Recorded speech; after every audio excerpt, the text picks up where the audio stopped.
Na entrevista de hoje nós vamos falar sobre bullying. Desde fevereiro de 2016 vigora no país uma lei que obriga as escolas a combatê-lo. Mas será que na prática as instituições têm obtido êxito? Bom, para nos responder essa e outras questões sobre bullying, eu converso agora com a psicóloga a Karen Scavacini. Tudo bem, Karen? Obrigado pela presença. Tudo bom, muito obrigada. Karen, vamos lá. Então, para começar, o que a gente pode considerar como bullying? Bullying é todo ato intencional, uma agressão física ou verbal, psicológica, com a intenção de causar um dano na vítima. Então o bullying ele precisa de um alvo, de um agressor e das testemunhas, que são os outros colegas daquele que geralmente sofre com o bullying. E quando que o bullying normalmente ele se inicia? É na escola? Tem uma idade em que ele acontece com mais frequência? Ele começa muitas vezes na escola, né? A partir do terceiro ano, quarto ano do ensino fundamental, a gente começa a ver aí um aumento desse comportamento, mas ele pode ocorrer também fora da escola, como em clubes, em prédios, qualquer lugar onde as crianças se encontrem, pode acontecer o bullying.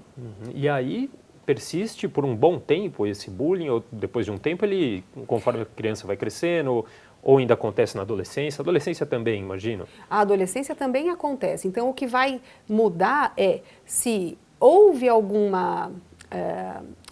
algum comportamento das pessoas próximas para ajudar aqueles que estão sofrendo e também orientar aqueles que fazem bullying. O que acontece é que muitas vezes o agressor, ele começa a fazer o bullying mais novo e aí se não tem um limite, ele continua isso até a saída da adolescência, por exemplo.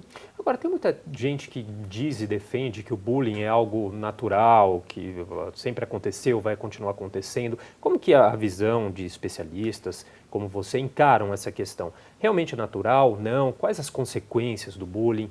O bullying não é algo natural. O que as pessoas confundem é com relação às brincadeiras de criança, que muitas vezes servem para a criança entender com relação a sentimentos de medo e frustração. Agora, o bullying é uma violência, né? E ele ocorre várias vezes, quer dizer, não é somente uma brincadeira que ocorre uma vez só. Para se caracterizar bullying, então, é uma agressão que ela acontece frequentemente, né?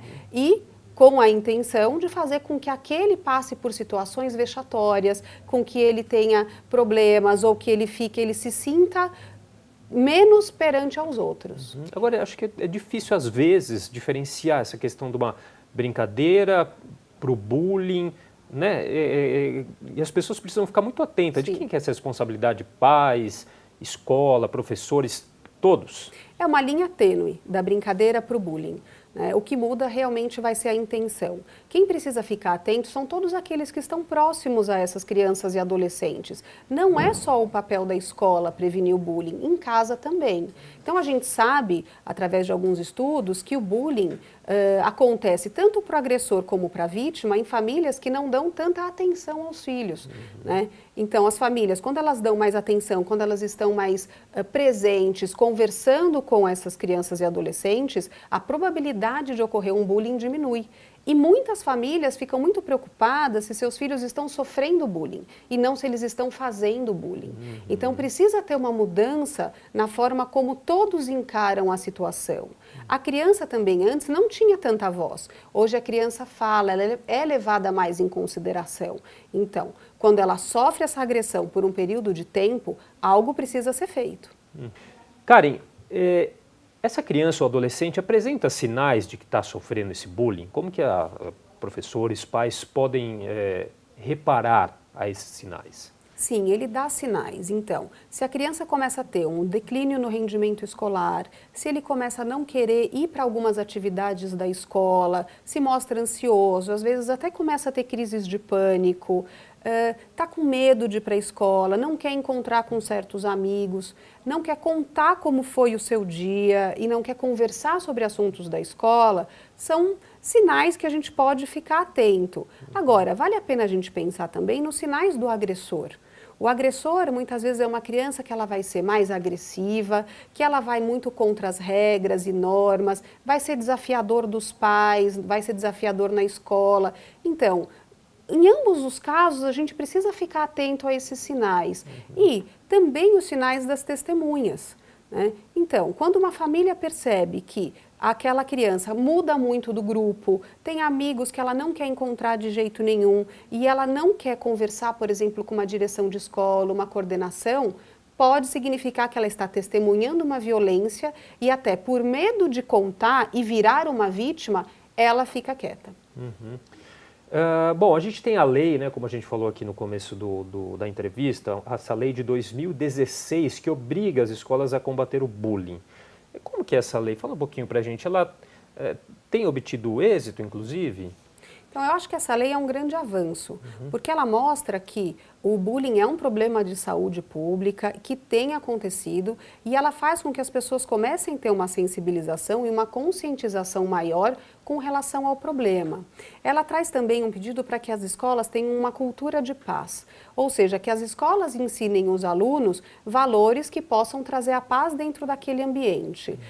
Na prática, a gente vê que tem escolas que já implementaram algumas questões, outras ainda estão pensando sobre o assunto, até porque o bullying acontece em todas as escolas, seja ela privada, seja ela pública, né? Agora, muitas vezes a escola privada ela vai ter mais condições de instrumentalizar seus professores com relação a isso, mas ao mesmo tempo ela tende, em alguns momentos, a esconder a situação para não ter grandes problemas. A escola pública, ela ainda precisa de uma instrumentalização maior, né, para os professores entenderem e saberem como lidar e, principalmente, a partir do momento que você não toma só uma postura reativa, ou seja, há um bullying, então a escola toma uma atitude, e sim que a escola possa ter mais atitudes mais preventivas, como conversar com os alunos e ajudar com que eles entendam que o bullying é algo que deve ser combatido. E agora tem uma questão, só para a gente finalizar, mas que eu acho que é importantíssimo a gente falar, que é a questão das redes sociais, né? Elas acabaram agravando essa questão do bullying. Com certeza as redes sociais agravaram, tanto que a gente chama que é o cyberbullying. Então, se antes o bullying ficava mais fechado nos muros da escola, hoje em dia ele tem uma abrangência muito maior. E aquele jovem, quando está na sua casa, ele acha que aquilo que ele vai fazer não tem tanta consequência ou que ele não vai ser pego. Então, ele acaba tomando atitudes muitas vezes mais agressivas contra outros colegas por estar usando as redes sociais.